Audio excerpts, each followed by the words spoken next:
യാക്കോബ് ദൈവം വാഗ്ദത്തം ചെയ്തതായ ദേശത്തേക്ക് യാത്ര ചെയ്തു പോയി. തനിക്ക് മൊത്തം 12 ആൺമക്കളും ഒരു പെൺകുട്ടിയുമുണ്ടായിരുന്നു. ഈ 12 ആൺമക്കളും ആട്ടിടയന്മാരായിട്ട് അവരുടെ തൊഴിൽ ചെയ്തുകൊണ്ട് ജീവിക്കുമ്പോൾ യോസേഫ് ഒരു സ്വപ്നം കാണുന്നു. ആ സ്വപ്നത്തിൻ്റെ അർത്ഥം മനസ്സിലാക്കുവാൻ കഴിയാതെ വിശ്വാസത്തോടുകൂടി തൻ്റെ സഹോദരന്മാരോട് അതിനെക്കുറിച്ച് പറയുന്നു. എന്നാൽ അത് കേട്ട് യോസേഫിനെ വെറുത്തതായ സഹോദരന്മാർ അവനെ വിറ്റുകളയുകയാണ് ചെയ്തത്. അതിൻ്റെ ഫലമായി യാക്കോബിൻ്റെ ജീവിതത്തിൽ ഏകദേശം 20 വർഷത്തിൽ കൂടുതലായിട്ട് താൻ ഒരുപാട് സ്നേഹിച്ച തൻ്റെ പ്രിയ മകൻ യോസേഫ് മരണപ്പെട്ടു എന്നുള്ള ഭ്രമത്തിൽ, ആ ഒരു വിശ്വാസത്തിൽ ജീവിച്ചു. യാക്കോബ് വളരെ ദുഃഖിച്ചു. ചില പ്രധാനപ്പെട്ട വിഷയങ്ങൾ നിങ്ങളോട് പങ്കുവയ്ക്കുവാൻ ആഗ്രഹിക്കുകയാണ്. അതുകൊണ്ട് നിങ്ങൾ ശ്രദ്ധിച്ച് കേൾക്കുക. യോസേഫ് മിസ്രൈമിൽ പ്രധാനമന്ത്രിയായി ഉന്നതമായ പദവിയിലേക്ക് എത്തിച്ചേർന്നപ്പോൾ, താൻ സ്ഥിരപ്പെട്ടപ്പോൾ, തൻ്റെ സഹോദരന്മാർ തൻ്റെ അരികിലേക്ക് കടന്നു വന്നപ്പോൾ യോസേഫ് എന്തു ചെയ്തെന്നറിയാമോ? താൻ ഉന്നതമായ പദവിയിലേക്ക് എത്തിച്ചേർന്ന ശേഷം തൻ്റെ പിതാവിനെക്കുറിച്ച് ഓർക്കുവാനിടയായി. തൻ്റെ പിതൃഭവനത്തെക്കുറിച്ച് ഓർത്തു. തൻ്റെ സഹോദരന്മാരോട് പറഞ്ഞു, നിങ്ങൾ പോയിട്ട് പിതാവായിരിക്കുന്ന യാക്കോബിനെ എൻ്റെ അരികിലേക്ക് കൊണ്ടുവരണം. ഞാൻ സ്ഥിരപ്പെട്ടിരിക്കുന്നു. ദൈവം എന്നെ അനുഗ്രഹിച്ചു, അവനെന്നെ ഉയർത്തി. അതുകൊണ്ട് നിങ്ങൾ ഈ ക്ഷാമത്തിൽ, ഈ വരൾച്ചയിലൊന്നും തകർന്നു പോകേണ്ട കാര്യമില്ല. എൻ്റെ അരികിലേക്ക് വരുവീൻ, അപ്പനെ എൻ്റെ അരികിലേക്ക് കൊണ്ടുവരിക എന്ന് അറിയിപ്പ് കൊടുത്തു. അത് കേട്ടതായ യാക്കോബ് ഒരുപാട് സന്തോഷിച്ചു. എൻ്റെ മകൻ സ്ഥിരപ്പെട്ടതിൻ്റെ ശേഷം എന്നെ അവൻ്റെ അരികിലേക്ക് ക്ഷണിക്കുകയാണ്, അവനോടൊപ്പം പാർക്കാൻ പറയുകയാണ്. അതിൽ കൂടുതൽ എന്തു വേണം? വാർദ്ധക്യത്തിലെത്തിയവനായ യാക്കോബിൻ്റെ ജീവിതത്തിൽ അത്ഭുതകരമായുള്ള ഒരു അനുഗ്രഹം വന്നതെന്താണെന്നറിയാമോ? സ്ഥിരപ്പെട്ടവനായ തൻ്റെ മകൻ തന്നെ പോറ്റുവാനായി അവൻ്റെ അരികിലേക്ക് ക്ഷണിക്കുന്നത്. ഇന്ന് ഒരുപാട് ആൺകുട്ടികളും പെൺകുട്ടികളുമൊക്കെ സ്ഥിരപ്പെടുന്നവരുണ്ട്. അവർക്ക് വിവാഹം കഴിയുന്നു, മക്കൾ ഉണ്ടാകുന്നു, അവർ വീടുകൾ വാങ്ങുന്നു. എന്നാൽ വളരെ ദൗർഭാഗ്യകരമായ കാര്യമെന്തെന്നറിയാമോ?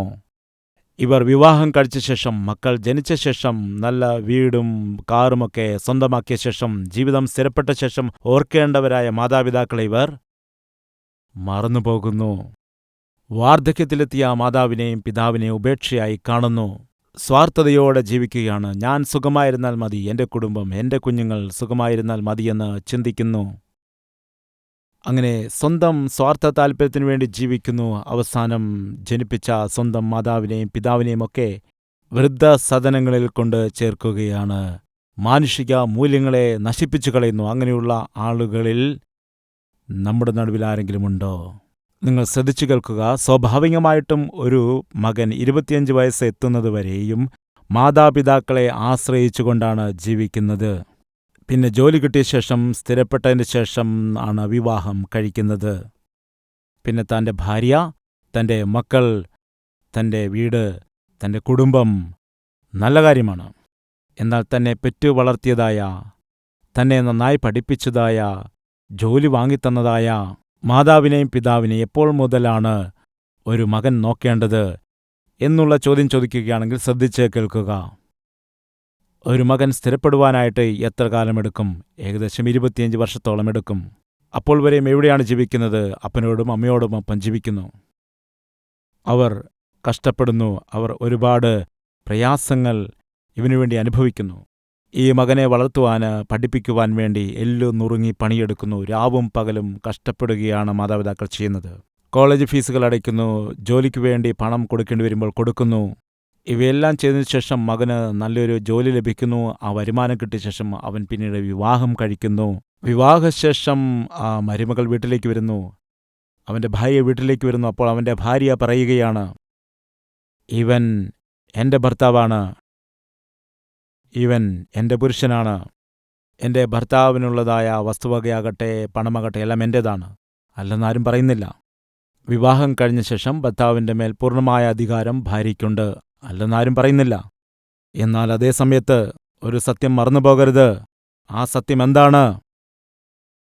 ഒരു മാതാവും ഒരു പിതാവും കൂടി ഒരു ചെടി നട്ടു. ആ ചെടി വളർന്നു.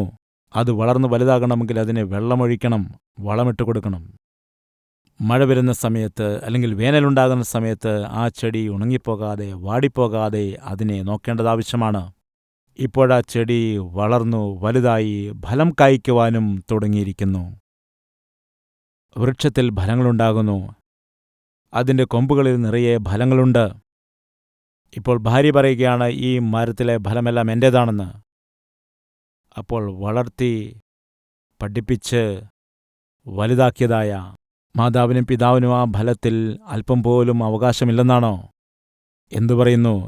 ഇന്ന് നമ്മുടെ ജീവിതത്തിലെ കുറവുകൾ എന്താണ്, നമ്മുടെ ജീവിതത്തിലെ പ്രശ്നങ്ങൾ എന്താണെന്ന് ഗ്രഹിച്ചുകൊണ്ട് നമ്മുടെ ജീവിതത്തെ മാറ്റിയെടുക്കാം. അതേ എന്ന് പറയുന്നവർ ദയവ് ചെയ്ത് എന്നോടൊപ്പം ഇപ്പോൾ തന്നെ പ്രാർത്ഥിക്കുക. Let us pray.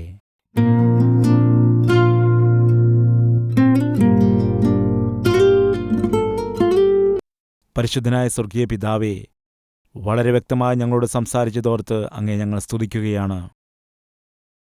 യാക്കോബ് സ്വയം തന്റെ തെറ്റുകളെയൊക്കെ സമ്മതിച്ചപ്പോൾ അവൻ ഇസ്രായേലാക്കി മാറ്റി, സമൃദ്ധിയായി അനുഗ്രഹിച്ചു. അതേപോലെ ഇന്ന് ആരൊക്കെയാണോ തങ്ങളുടെ കുറവുകളെയൊക്കെ ഏറ്റുപറയുന്നത്, അവരോട് കരുണ കാട്ടി അവരെ അനുഗ്രഹിക്കുമാറാകണമേ.